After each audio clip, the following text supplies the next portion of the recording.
விஜய் சாருடைய ஜாதகத்துல சனி சூரியன் புதன் 3 சேர்ந்து அந்த புதன் சேஷ்ட பலத்துல இருக்கு, வக்ரமா இருக்கு.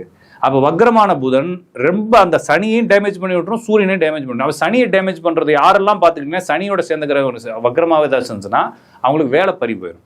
சூரியனோட சேர்ந்த கிரகங்கள் வக்ரமாக அரச பதவிகள், அரசு அதிகாரிகளினுடைய பதவிகள், அரச பணியில் இருக்கக்கூடிய வேலைகள் எல்லாமே பறி போயிடும். அப்போ இதுதான் செஞ்சிருக்கும் அப்படின்றப்ப அவர் ஜாதத்தை பார்க்குறப்ப இது நிகழலாம். அப்போ ஜெயலலிதா ஜாதத்துல அது இருந்துச்சு.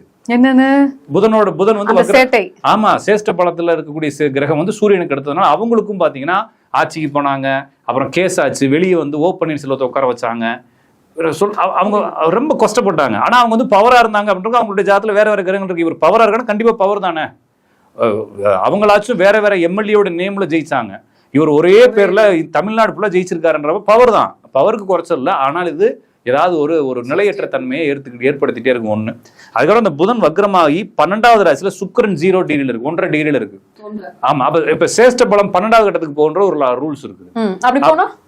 அங்க சுக்கிரன் இருக்கு, சுக்கிரன்றது மனைவி இல்லையா, இப்ப மனைவியையும் கெடுக்குன்றது. அதனாலதான் உங்களுக்கு குடும்ப வாழ்க்கை பிரச்சனை, அது பர்சனலான விஷயத்துக்கு போக வேணான்றதுனால பேசுறது இல்லை.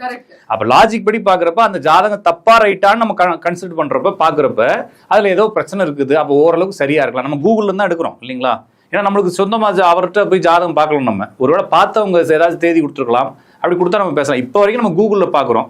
கூகுளில் பார்க்குறப்ப இந்த ஜாதகம் அது 22/6/1974 சொல்கிறாங்க. இதில் டைம் நம்ம ஜோசியத்து நம்ம ராஜநாடி முறைக்கு தேவை. நிறைய பேர் லக்னம் இல்லாமல் எப்படி பலன்னு சொல்கிற, கடக லக்னம் அவர் சிம்ம லக்னம் எந்த லக்னம் கடக லக்னம் என்ன லக்னமாக இருந்தாலும் நம்ம கவலை இல்லைன்னு சொல்கிறேன். நம்மளை பொறுத்தவரைக்கும் தேதி சரியா இருந்தால் பலன் சரி.